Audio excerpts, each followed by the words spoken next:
Welcome to the Cinefied podcast, the show where we talk about the Odyssey, Homer's Odyssey to be exact. And today we are talking about Christopher Nolan's The Odyssey. This was a film that I was very much looking forward to for quite some time. When it was announced, I was very much taken aback because I didn't know how Nolan would do with this material. But it's safe to say, I feel like we all feel relatively the same. And I won't go into that. So, my name is Connor Petrey. I'm your host for today. And today we have with us Josh Davis, John Odette, and Dempsey Pillot. How are you doing? Woo! Happy to hear. Oh, yeah. I'm more enthusiastic than that, whatever that was. But Woo! Yeah. We're good.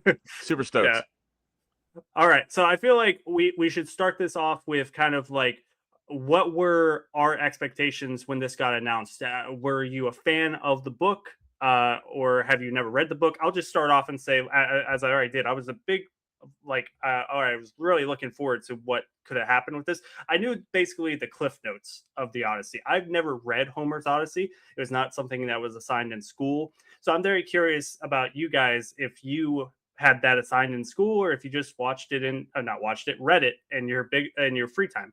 Josh, have you read the Odyssey, and were you excited about this adaptation? Yeah, I was pretty obsessed with this story in my 20s. I was reading a lot of nerdy literature, and I got to James Joyce's Ulysses, which is based on the Odyssey, and I read the shit out of the Odyssey and lots of scholarly nonsense about this. So I love this story. I know this story pretty well. I was super hyped for this.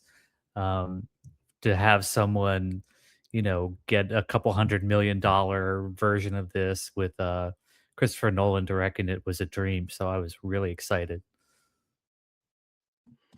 All right. And John, what about you? Yeah, so we read the Odyssey. Gosh, this is the late 90s, 99 maybe, freshman year of high school. And I remember really enjoying it. I remember enjoying all the little anecdotes of the different islands and different fates. And so I knew the story. I haven't touched it since high school, but I know it's been adapted or mentioned throughout literature and different types of film and television series since then. And I thought for a story as like ancient and epic as the Odyssey is, I thought there's only maybe a handful of working directors with the capability set to handle this material in a very authentic and extremely entertaining way. And I knew Nolan would probably pull out all the stops. I think all of his work, even past Oppenheimer, has been leading to a big volcano level project, and I think the Odyssey was the one he chose to do. So, yeah.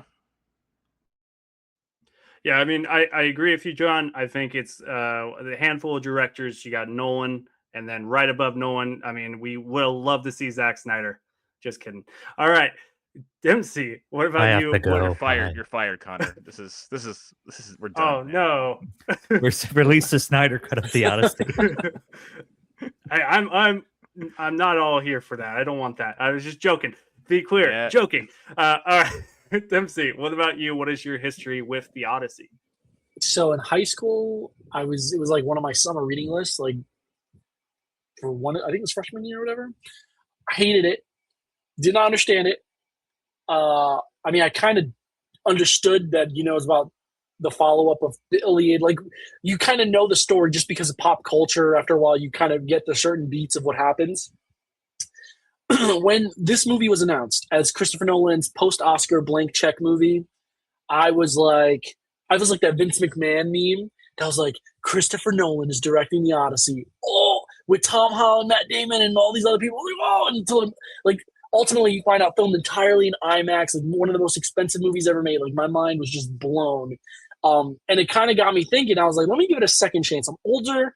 I would like to think I'm wiser. But I didn't go when I this past week, because I was waiting for it. I was going to order it on Amazon, but then I found it at the library, and it's been sitting on my shelf for a few weeks. This past week, I finally got the graphic novel, because I figured I don't want to have to fucking sit there and translate or do Cliff Notes. the graphic novel is like just the perfect way to show me what's happening, give me the best rendition of what's happening. And I speed ran it in like 2 days. And I was just like, this is one of the coolest things ever. Like, I wish I could kick my younger self in the butt. And I'm glad I got the graphic novel, because thinking about the graphic novel while I was watching the movie, I was like, this is like almost shot for shot what I saw in the book. And I just think, I wonder if what I read was part of Nolan's inspiration, or maybe the cinematographer's inspiration, because it really was crazy similar. And I guess that just goes to say that this adaptation is probably one of the best adaptations of anything ever. And we can talk about that later, actually. Hope that helps.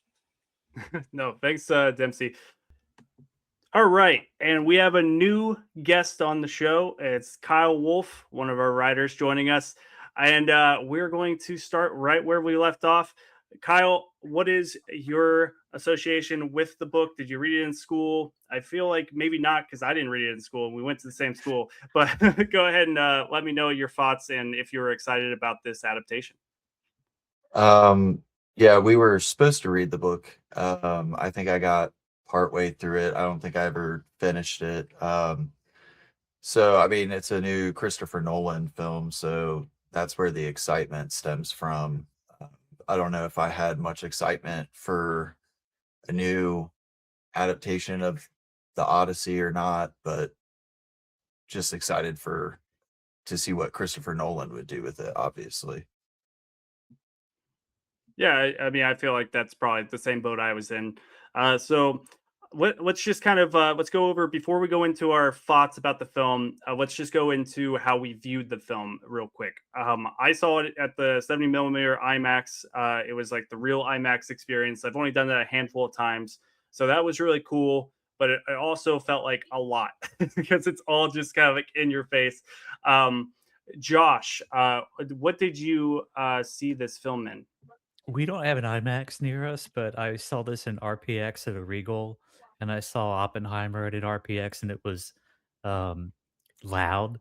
It was one of the loudest movie experiences of all time, and this was even louder. If this was Spinal Tap, this would have been one louder. And John, what about you? How did you see this film? I did see it in IMAX. I drove an hour and a half to another state.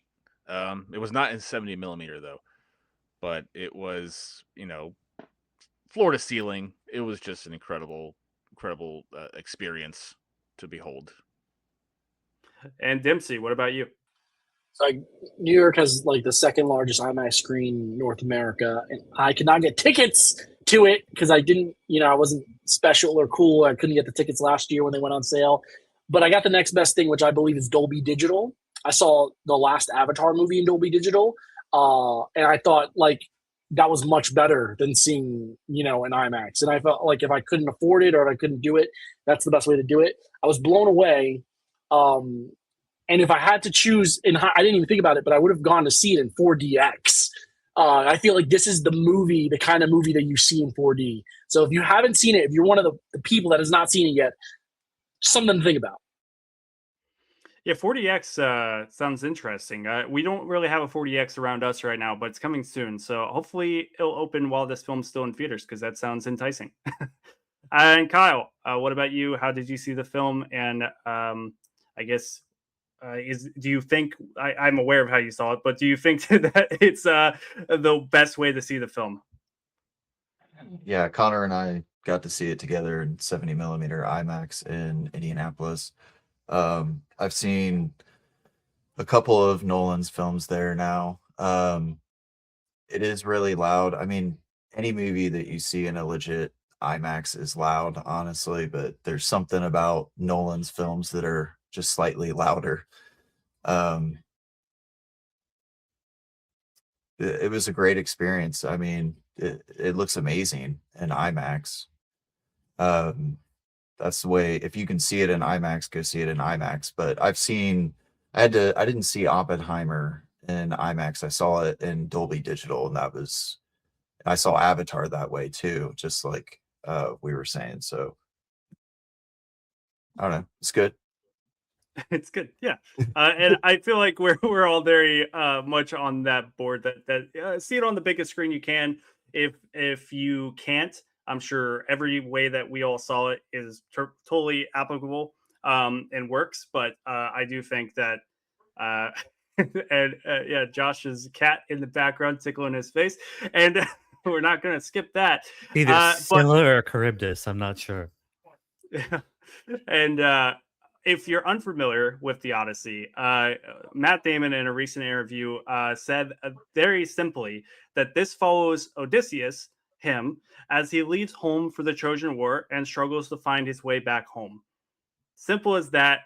Stuff happens, obstacles happen, and he struggles to get back home to his wife Penelope and his son. And things are going chaotic in his homeland of Ithaca. So I don't want to start with my feelings. So why not start with Kyle? How did you feel about the film as a whole? Was it one of the better Nolan films, or was it like in the middle? How'd you feel about it as a Nolan film? And then also just how did you feel about the film as a whole? Yeah. So I'm still trying to wrangle my brain on this one. It's a really good film. Like, it's really well done. I mean, as far as Nolan's films go, I think this is probably hitting somewhere in the middle uh of his films. It's your mileage is going to vary on this one, whether you're interested in the story or not. And I enjoyed it. It's just, I don't know if it's going to be for everybody. You have to be kind of interested in this kind of story. He's done very well with it, but I think for me, the score and the way the film is shot overshadows pretty much everything else with the movie. Ludwig's score is just incredible in this. I think it's a shoe-in for Oscar come that time. Yeah, I'm still wrangling my thoughts. Like, I enjoyed it. I don't know until I watch it again where it's gonna land as far as like ranking of Christopher Nolan's films for me. Yeah, no, I feel that because yeah, I do feel like I have to see it again to really know the ranking, but I do have kind of a placement. Dempseyus, what about you? How are you feeling about this film? I was baptized by the gods watching this movie. No, I honestly watching it first maybe 30 minutes, or what I think is the 30 minutes, because the pacing in this movie is insane. It feels like they fit so much into this, despite it being less than 3 hours, which is impressive. But like for the first maybe 30 to 40 minutes, I was like, okay, this is the Odyssey. Cool. This is great. But then it gets going and you're like, holy crap. And I might be a little bit too late in the movie, but I feel like when Elliot Page's character, you understand the importance of them because they're introduced as like just a throwaway character. But when their character is on the island of the dead, and they kind of recontextualize everything you've seen, I feel like from that point on, the movie becomes, it's like Nolanized. I forget who said that earlier. Where this is now you're seeing it through Christopher Nolan's eyes, and he's putting his own spin and his own themes on it, and that elevated it higher for me. It happens pretty late in the movie, but I think that without that, I would just feel like, okay, this is just a really good, serious adaptation of the Odyssey. But with that late game spin, I'm sold that it is definitely one of his best films, and arguably an extension and companion piece to Oppenheimer, with the way that it continues to explore mankind's relationship with destruction and war. Oh, that's yeah, great way to put it. John, what about you? How are you feeling about this film? First watch, I really, really loved it. I also had to walk away. I saw it with a buddy, and we walked out of the theater, and we walked over to this all-you-can-eat sushi place. Had like the sushi on a track, comes by your table, you take it off, and we sat in silence. We were both movie people. We are both movie people, and we sat in silence for like 30 minutes. And finally, I broke the silence. I'm like, "So how you feeling about this movie, man?" Like, in that silence, like we were disappointed. Silence, like we were processing, and like because that's so much input for nearly 3 hours. Because it's a Nolan film. Like, yes, the Odyssey has been told time and time again through different iterations and adaptations, but this is Nolan's Odyssey, unquestionably. Where it ranks, to answer your question, Connor, among his filmography is TBD. I'm going to see it again for the second time tomorrow. Like The Dark Knight has stood the test of time, and Dunkirk for me, and I haven't seen a Nolan movie I didn't like, say for one, but he's mostly hitting bullseyes or close to it every time, and there's no difference with the Odyssey here. I just need to sit with it more, process it more.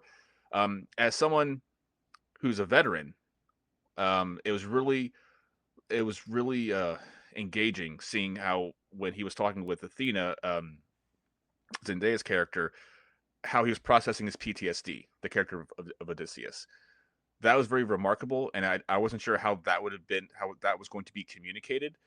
And also to Dempsey's point about how it kind of is like this soft sequel to Oppenheimer, or soft prequel to Oppenheimer, how the deterioration of men's relationships to nature and to ourselves, and holding a lens up to that, or a mirror up to that. So I did thoroughly enjoy it. And I think even if people aren't interested, to Kyle's point, are not interested in like the story, like we get it, a guy goes away, takes 1,000,000 years to go home, and da da da. I think there's still enough to appreciate here on the technical level, on a musical level, on a performance level, to still kind of touch more, have a bigger universal touch because of Nolan's thumbprint throughout the whole thing and the way he's able to tell stories. And I'm going to stop there. Nope, that was great. I'm very worried. Now, I should have started with me because I would have sucked at my reaction review, and I got to end with me. But Josh, what is your feelings, or what are your feelings about this film?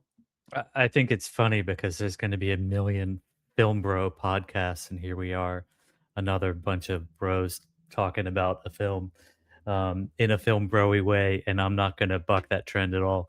But we're a select group of Yeah, film bros. we're the better film bros. There's no one like goddammit. us. Yeah, fuck those other guys. Hope we can swear on this. We can now. Yeah.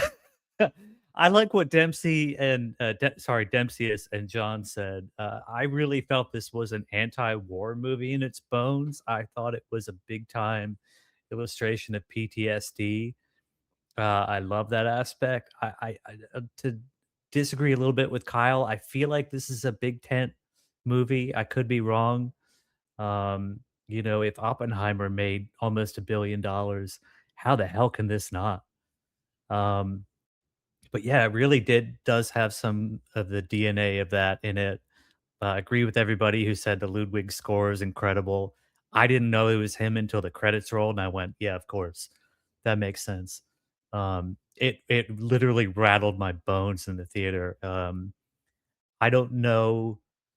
Uh, I don't know that there's a better Odyssey adaptation, just because there haven't been any great ones. I think the tone of the book is a little different than this, but this is a great movie, just in terms of like filmmaking and scale and everything that was practical in the camera. The way they did Polyphemus in the cave was so menacing and weird. Uh, yeah, I loved it. I thought this was great, and I can't wait to see it again. As for where it ranks, probably near the top for me, just because I love the story. But I got to see this another dozen times. All right, and I'll close it out with, I feel like out of the group of us, I think I'm probably the lowest on it, but I still love my experience. But as far as Nolan's films go, I do, as a first viewing, because I will watch it again. I will try to see it in theaters. If not, I'll watch it at home once it comes out. But I just and apparently my least favorite is a very unpopular opinion, which is Dunkirk, which apparently is a crazy thing to say. But I just never vibed with Dunkirk really, but I still appreciate a lot about it. And it's kind of how I feel about this. I think that there's so much grand scale here and so much cool, just it's like I can see what I know just from common knowledge about the Odyssey. I can see on screen and go, oh shit, okay, yeah, it's cool seeing that, and but I feel like just as someone that never read it is going in pretty much blind beyond the common knowledge, like, and didn't know exactly how the things played out. I was at times a little underwhelmed with kind of the narrative pacing, and that comes to me from the editing, which I've heard is how the book is or the poems are laid out, the way that it's But I just the way it flowed didn't 100% go with me. I mean, I feel like on repeated viewings, I'll appreciate it more. But as of right now, I feel like the spectacle comes first, and then the narrative is kind of all over the place due to the edit. But I'm sure, it'll come together once I watch it again. But That's very much the way the poem is told, by the way, is out of order like that. And to your point, I feel like once you see it and take it in once in repeat viewings, I could be wrong. I feel like repeat viewings are only going to help this. Yeah, and I feel like, and I, just to be clear, I said Dunkirk was at the bottom, but I've not seen Tenet, and that's the only Nolan film I've not seen, and I feel like Tenet was also one that people seem to appreciate more on rewatch. So I don't know, maybe it's similar kind of, although who knows, because it's very different, and this is based off a actual thing, and Tenet's an original idea, I believe, but. Yeah, I think there's positive and negatives here. But for the most part, positive. I do think that this is an experience to go out, see, just for the spectacle alone. And I think Damon just is so fantastic here. His performance of is just tremendous. It's, I mean, I obviously have, my favorites of his career, but when you think of performance that he's giving, like it would be this film. I think he gives one of the best that he's given. Of course, I love him in Oceans, but that's a very, it's just a very personable, very funny performance. It's not like this. This is him giving his all. I think the entire cast is terrific. I don't think there's a single flaw in this film as far as the casting. And I think that Tom Holland and Zendaya were two. Zendaya, for when she was announced, she did worry me. I wasn't entirely sure how far she would, but Zendaya, in recent, with Euphoria, me binging that, and then with the drama, she's really won me over. So I pushed her out of it as far as being worried about her for this film. But Tom Holland, I've just seen him as Spider-Man, and I was worried about how his Spider-Man, kind of how I know his identity of Spider-Man would go into this film. And I thought he was terrific. I was a little worried at first, but I think as it goes along, I think he's really great. And Robert Pattinson is also really great. I just think that he's, he likes playing odd guys, and it works for him. He's a very, I don't know. It's kind of it's like Daniel Radcliffe these days. I mean, he just likes going out and picking projects that he can just play a kooky character and go full out on it. And, he has Twilight and Harry, Daniel Radcliffe, Harry Potter. But, yeah, I think that's really it. I'm rambling, and I am going to keep going. So we're going to go ahead and go into our negatives about the film. I've kind of already covered some of them. So let's just go down the line again. Josh, how do you feel about the film, as far as negatives? Are there any negatives that stand out to you that you wish could have been better? Are there stuff from the book that has been left out that you wish would have been included? Let's just go. My nitpicks with the movie are going to be how it compares to my perception of the story. And because it's a 3,000-year-old story that's been translated and recontextualized, it's everybody's going to have experienced it differently. Dempseyus was talking, I apologize, sir, was talking off air about, a graphic novel that really lined up with that, with this film, including some of the shots.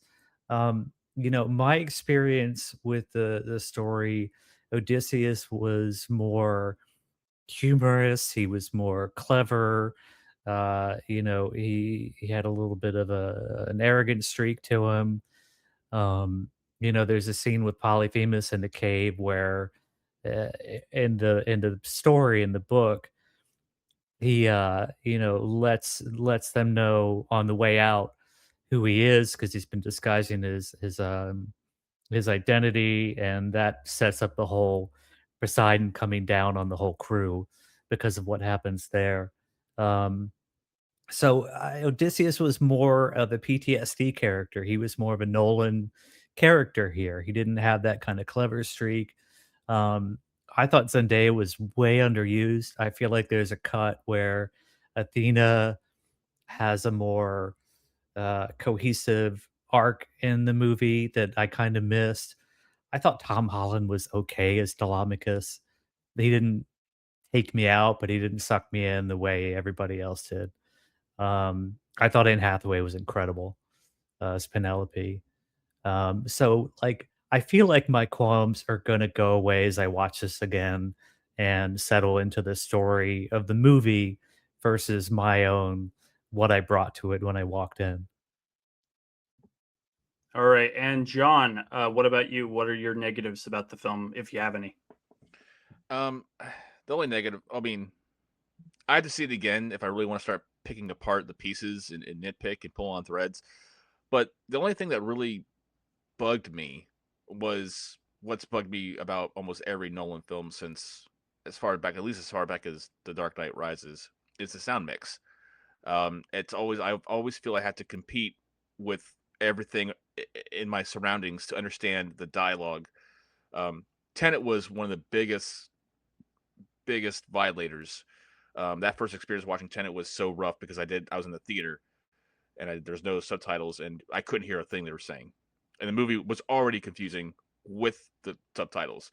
Um, so, and I get it. Nolan's going to do what Nolan's going to do. Critics be damned. This is how he rolls. Um, so the sound mix really exceeded like in the Cyclops cave, and then when like that Poseidon storm at sea. Those two sequences were exceptionally loud in my theater. Like I was wincing during those times. I'm like, we need to get past this. This is a little too much for me. Um, I get it. It was also in the theater experience, and I had no control over it. As far as other flaws, I mean, sure. To Josh's point, there were some actors heavier than others as far as influence and impact. I thought John Leguizamo was the best one in this film. He crushed it because this movie is going to at least clear 10 to 12 nominations at next year's Academy Awards, and John Leguizamo better be on that ballot. But 100%. um, as far as negatives, that's all I really have. Just the sound mixing. I don't have enough personal attachment to the Odyssey story, having not read it in 25, 26 years. Whenever I left high school or I was in ninth grade, so I was able to walk in kind of on a more fresh, blank canvas type of approach. Thanks, John. I do. One of the things that I do want to bring up, because I didn't bring it up before, you said the sound design, but one of my massive negatives was the scene where the ship wrecks, and it's just there's so much. I mean, I get it's supposed to be chaotic with the flashing lightning and the all the water and not knowing where everyone is, and then the boat splits apart, but the lightning was almost nauseating to me, like how it just flashed, and it almost feels like it should come with like a trigger warning for Strobe like warning. Flashing. Yeah, strobe warning. Epileptic people. Yeah, I was just like, gee, this is so rough. I agree. Yeah, but I just wanted to bring that up because that was one of the moments where I'm just like, and I had a little headache going in, which I was trying to fight, and then that moment I was just like, ugh. I'm like, stop. So it just kept going to me, but that's another negative. It's just that one singular scene too. But all right, Dempseyus, what about you? Negatives? I know I mentioned it and I kind of praised it earlier. The editing, it was like 50-50 for me because, like, on one hand, like I said, the movie fits so damn much amazingly. And, like, I felt like I was watching the movie for like 4 hours. And I mean that in a good way, where like there was just so much that was crammed in there and was going by like at the speed of light, but it takes so damn long to get there. Like in the book, it's kind of like the stories are weaved into each other. And you start off with the son looking for the father, and he goes from island to island, and they tell him stories of what they remember, and then it kind of backtracks till you get to the father, and then you see the father's perspective. It's more neat. This one, it's Nolanized, where he likes to go back and forth. Oh, you forgot about that? Wait, here. Oh, here's something that happens at the end. I'm gonna show you right in the 10-minute mark, and don't worry, it's gonna come back later. It makes sense. That kind of drove me crazy. And also, there are a few jarring cuts. There's one thing that stuck with me. I think one of the final exchanges that Tom Holland and Anne Hathaway's character has before Odysseus arrives. There's like a weird cut, like her face is like really close to him and it's pulling in focus, and then it cuts to just like a close-up. It was like, so there's weird stuff like that. And I ahead of this, I heard that Nolan said that the movie needed to be under 3 hours because apparently the projector, the platters for the film can't hold more than 3 hours of film. So I wonder if my primary complaint, has to do with the fact that there literally needed to be cuts. And this guy was just snipping everywhere just to make this movie the best as possible. So I'd be curious to see if there is a director's cut of this, or if there's any bonus footage when it comes out on physical release. Big time. Yeah, that was like my only thing, but it's not even a complaint because, like I said, once we get to the second half of the movie, after the Army of the Dead, and a lot of the things that you've seen, a lot of the confusion that you have kind of starts to make sense and is recontextualized and elevated, then it really gets cool. The weakest performance, John Leguizamo, agree, top notch, knocked it out of the park here. Zendaya also with the less than 10 minutes of screen time, so amazing. I feel like surprisingly the weakest performances were like Charlize Theron.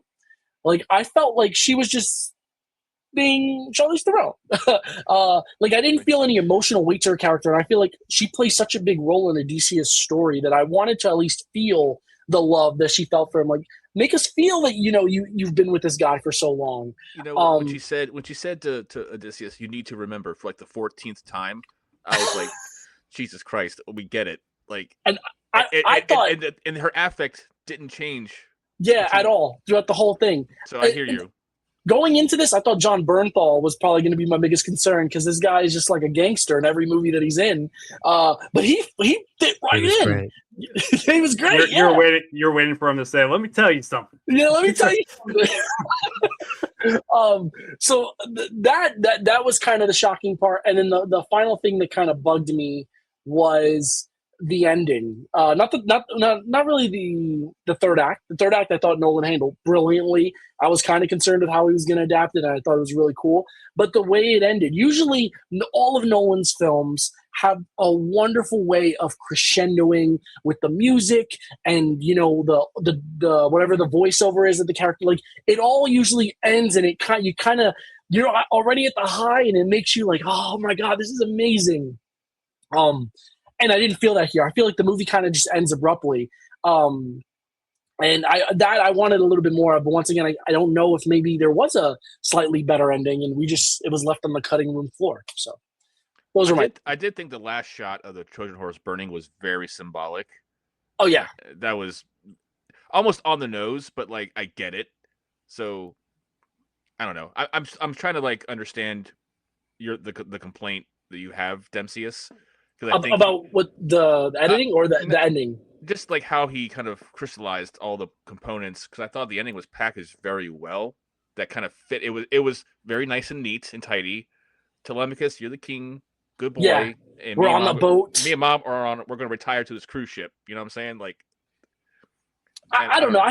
I feel like it was abrupt, if that makes sense. That's just my complaint. I feel like usually his endings are, they either linger on something, and I don't know. I felt like it cuts too quickly to the title for my liking. Anyway, that's I think all. Like the ideal Nolan ending is The Dark Knight, where it's just like you got Gary Oldman's voiceover, and then it's just like the Dark Knight Rises. You're saying, right? Yeah. Sorry. Yeah. Yeah. So Yeah, I like that. Like, or even I know you don't like Dunkirk, but even like the Harry Styles reading the newspaper at the end of Dunkirk, I think that kind of ties the movie nicely together. Yeah, Oppenheimer, even it's the chain reaction at the end. It's not yeah. it's not a light thing. It's not to be taken lightly, but it still kind of like sets the tone. Like, oh, this is what the cherry on top. I don't know. It could just be a personal thing, honestly. Very honestly. I'll have to watch it again and really. I'm gonna look for it tomorrow because I want to be able to understand what was not as satisfying as it could have been for you, because I think Of course, and it's very interesting.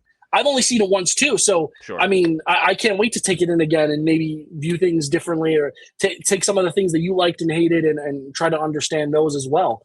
So yeah, take everybody, listeners, take it with a grain of salt, because I know people have seen it like 4 times by now. All right, Kyle. Let's see what you think. Sorry for the delay in getting to Kyle, everybody. Kyle, what are your negatives for the Odyssey? I mean, I don't really have much negative to say about it. I mean, apart from some of what's already been said by you guys, I think the movie starting off, the like first 20 minutes or so of this movie, it's like you're kind of like, for me, it was like whiplash. Like I'm just like trying to find where my like entry point is here. Like when am I going to start understanding what's going on, and like what time, like how is the movie going to like how is the story going to like unfold? Like are we going by like what people are saying, and we're like seeing flashbacks and jumping around a lot.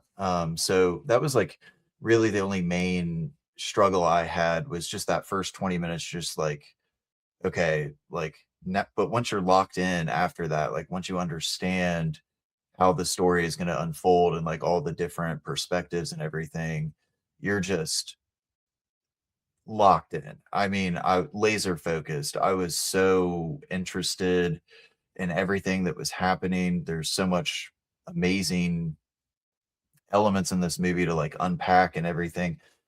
And I think to find like nitpicks in this movie, it's going to be really hard to find that with just a first watch. I mean, it's 2 hours and 52 minutes long or something like that. I've seen movies that are longer, and I think this movie needed to be 10 to 15 minutes longer, honestly. I get it if, you can't go past 3 hours with the IMAX, with the fact that it's filmed in IMAX and you're using IMAX projectors and everything. But yeah, really the only complaint I have about the movie is the beginning takes some getting used to like get into it, and then the movie felt like it needed to be a little bit longer. I think maybe that's where Dempsey is kind of coming from with the ending, is like you're put through so much. You just want to see Odysseus get there. You just want that kind of reunion there at the end. And as amazing as that third act is and the ending of the movie, it feels slightly unsatisfying not to get more with that.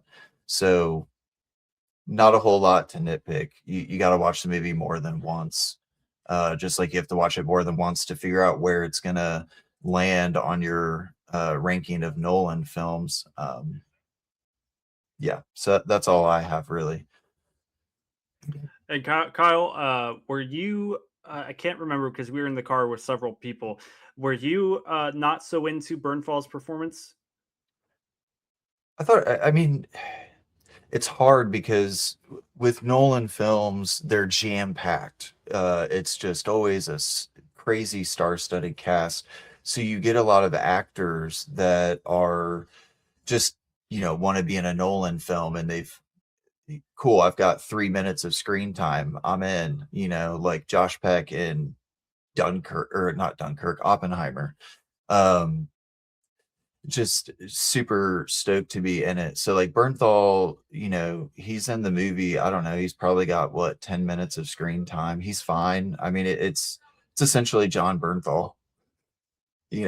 Charlize Theron, same thing. It's I didn't have much of an issue with her until what John was just saying, and I'm like, you know what? He's right.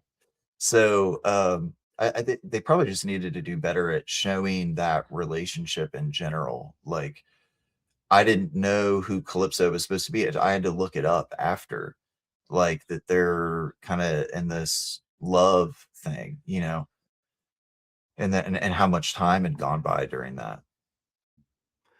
Yeah, to Yeah. Kyle's Oh, point, I sorry. think that was no, it's okay. To Kyle's point, I think that's also probably a frustrating point of contention for many viewers, because I think Nolan's Odyssey kind of thrust you in, and it's kind of like Whiplash, and there's a lot of assumptions on the Nolan. I'll just say Nolan, the creative team's part of what the audience will know going in. Because Right. there's some points where people were like, "Who is that? Why are they important?" Like because Calypso's story about lotus petals eating and being stuck somewhere for longer than you realize, that motif has been done so many times, and it's always referenced back to Calypso. But if you don't have a basis of Calypso, Right. like it can be a little confusing. So I understand why Kyle was like, "Why does this matter so much?" Right. Yeah. So It's like people saying, why was Telemachus's mentor named Mentor, not Yeah. knowing that's the origin of the. yeah, Mentor. Wow, they're just so lazy with their writing. Well, the word Odyssey comes from Odysseus, so No, really, does it? yeah.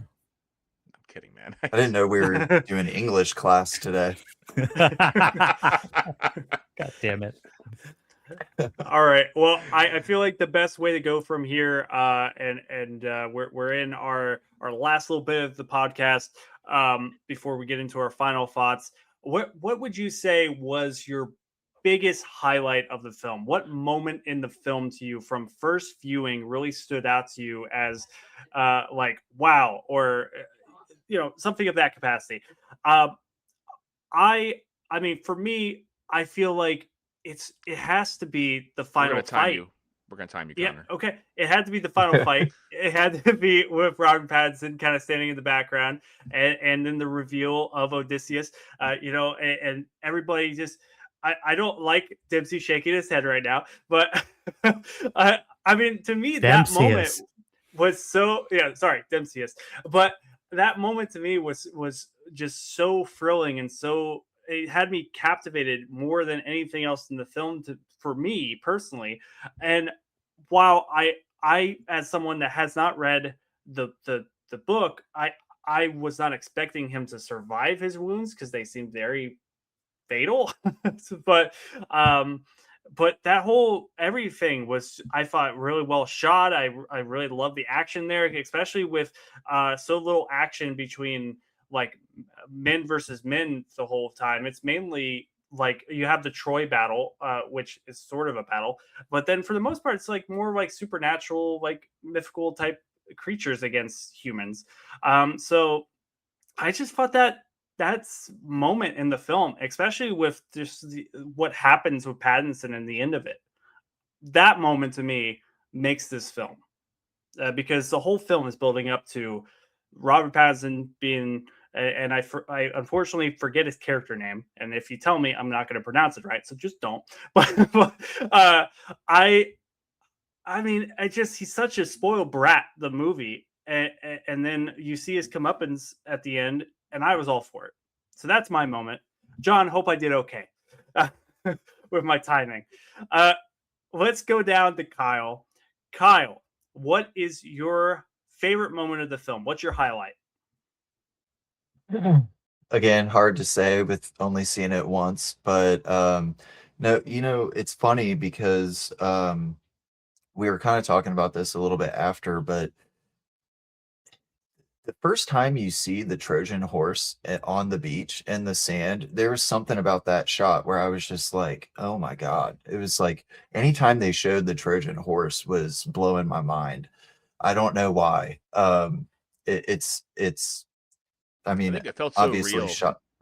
It's Yeah, tactile. It was there. yeah, yeah. There's Yeah. something different about it, you know. The like Connor said, it's like I don't know so much it's a battle, but the Troy, uh, you know, when they're in the Trojan horse and they get taken in, everything about that, like from when they exit the horse and you They know basically ram, ambush. yeah, you know, just like rampage the whole city or whatever. I think that was my favorite moment, just because there's so much that you know you've learned about that and seen about it throughout the movie, like just the aspect of all those guys being stuck in that horse and there's like water.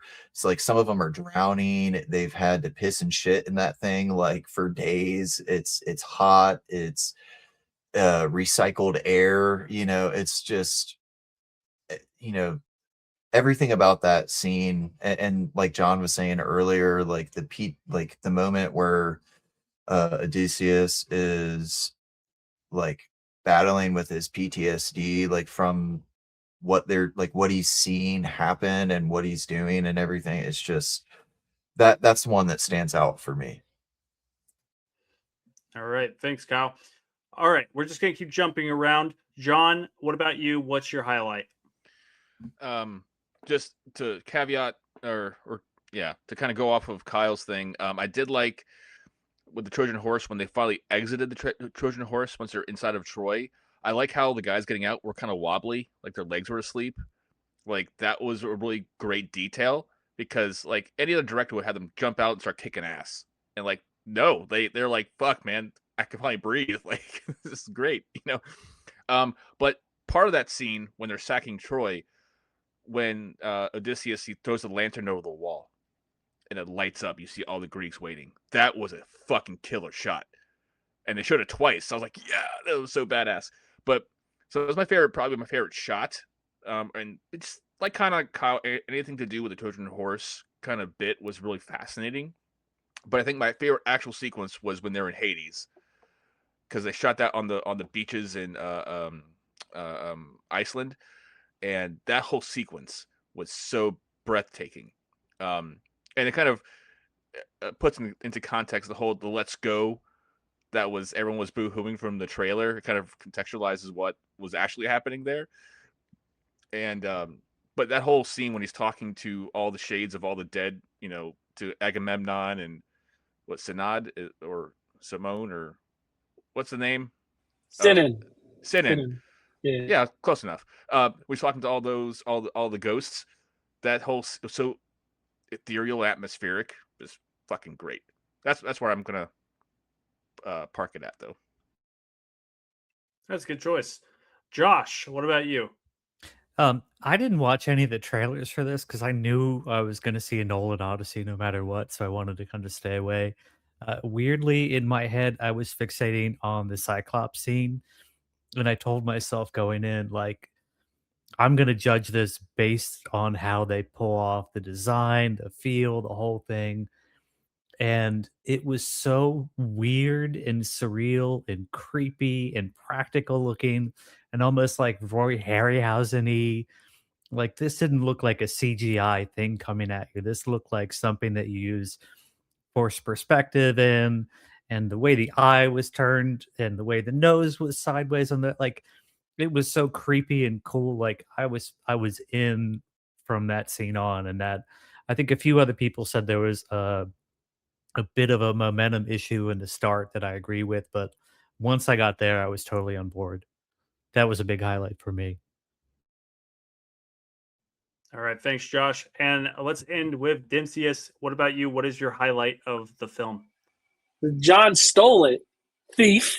May the gods curtain. Let me stop. The Sinan sequence. That is the sequence. I think of the like I've been singing about since the beginning. Great choice. That it literally takes the movie and turns it into Nolan's Odyssey. But since he already said it, I just want to touch on my second favorite scene, which is the when he's finally home and he's talking to Penelope, but as the beggar and not as Odysseus. And the one issue I've always had with the book, even when I first read it as a teenager, was it's not like really clear. Yeah, it took the guy 20 years to get there. Yes, he faced so much pushback from the gods and so much blame is put on the gods. But in the movie, it appears that his separation or his journey is more of a choice because he's so scared of the horror that he has brought. And then there's throughout the film, there's like these throwaway lines. You hear the character say, and I think it's first like really noticeable when Tom Holland's talking to John Bernthal before he leaves. He's like, yeah, there's talk of like savages going from island to island. But Matt Damon recontextualizes that and says, we are the savages. We started that. And I just thought that's so great, and that really drives home the point that he could have gone home sooner. He's just scared. He's not scared of the gods. He's scared of himself. He's scared of man. That was like, okay, this is a banger now. So that's probably that's not my favorite part, but my second favorite part. That's a good choice. And we're going to go around, give our Cinefied ratings.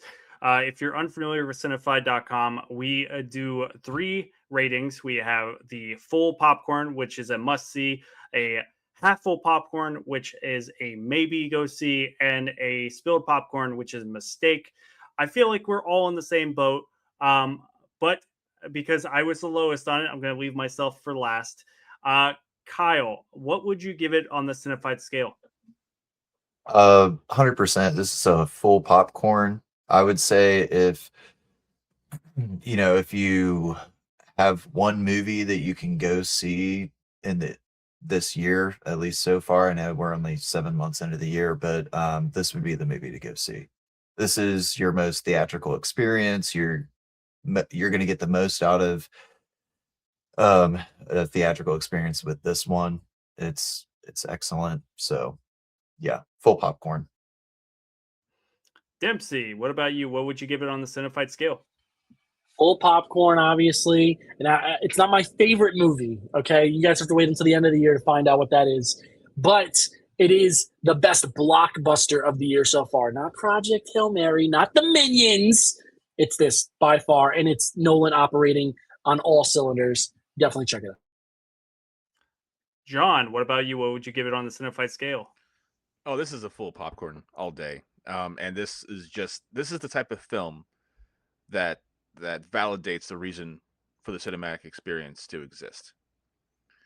Right. This is why we go spend trucks of money on popcorn and sodas and nachos and whatever you want to get, and a premium ticket, because this was a premium experience and it deserves to be seen on the biggest screen imaginable. All right. Josh, what about you on the Cinefied scale? What do you give it? Yeah, all the popcorn. Just to echo what everyone else said, I feel like, and I felt in the theater, we were lucky to be able to see this. We're lucky to go see a studio give this much money and hands off to let a director, make their vision come alive. And it was just cool to sit there and watch it. The sound of him stringing the bow and plucking it was just so cool. Like little details like that. There was so much care and life in this. Every actor killed it. Yeah, like everybody else said, this is why you go see a big blockbuster movie. All the popcorn. All right. Thanks, Josh. And I mean, it might not surprise anyone that's listening. I also agree that it is a must see. You can go read my full review on Cinefied.com, and I go into a little bit more detail there. But I do agree. I mean, this is a film, even though this is for me as a first watch among one of the lower Nolan films, I don't think Nolan's ever made a bad film. I think they're all very much worthy of seeing on the biggest screen possible. I think that Nolan is it's just factual. He is one of the best working directors in Hollywood. He just has a vision for every project he does, and he definitely always makes sure that vision is what we see on the screen. I think that this is one that's It's very daunting, the 3-hour runtime. But I think that if you're willing to go into the lore of the Odyssey and really suck yourself into it, especially on repeated viewings, I think you're just going to get more and more out of this. And I hope I do, as I'm kind of suggesting to you at home. But yeah, definitely go see this. If you're able to see it on 70 millimeter IMAX, true IMAX, it's sold out for the most part everywhere. But if you're able to, definitely do that. If not, just go see it, support. I mean, it's always great to just go support great adaptations, and especially a director that's really putting his all into what he's putting on screen. But does anyone else have anything to say before we sign off today? Anyone can unmute and say whatever. The dog shit was rough. The stuff with the dog was rough. The Argo story is such a great story. If you don't know this story, watch the Jurassic Park episode of Futurama. It's an all-timer. But seeing that poor thing where they put him and left him there was rough for me. But really well done. It didn't hit me as hard on first viewing, but I just thought that maybe they would go a little bit more vicious with the dog, because you don't know about these. They're very savage characters, but I totally understand where you're coming from, Josh. I cried telling my kids about that part of the Odyssey before I went to go see the movie. Like, I couldn't get through it without tearing up and having to stop and walk away. So it's really essential to the story. So all right. I think I was just surprised that when they showed that dog still on the pile of shit, and I'm like, how many days has it been? God damn it. I was like, he's still there? Like, how is he still alive? I was waiting for John Wick to terrible. show up and fuck some people up for that. Come on. No, we got Odysseus, and he fucked some people up. He did. Yeah, John was about to say what I said, but John Wick was inspired by the Odyssey, actually. Was he? Seriously? I don't know. I mean, most of the talking Western shit. stories kind of were. God damn it. John got me on that one. I just want to say that we should all shame Connor for ranking Dunkirk as the least. All right, in well, the that Nolan. does it for today, everybody. Boo this man. Boo! Boo, shame. Shame. All right, but really, that does do it for us for today. Thanks, everyone, for listening. That has been our Dunkirk not Dunkirk. You got me fucking confused. That has been our Odyssey conversation for today. Thanks so much for listening. Now, make sure to go grab a drink, grab some popcorn, and remember to stay Cinefied. See you guys next time. Bye.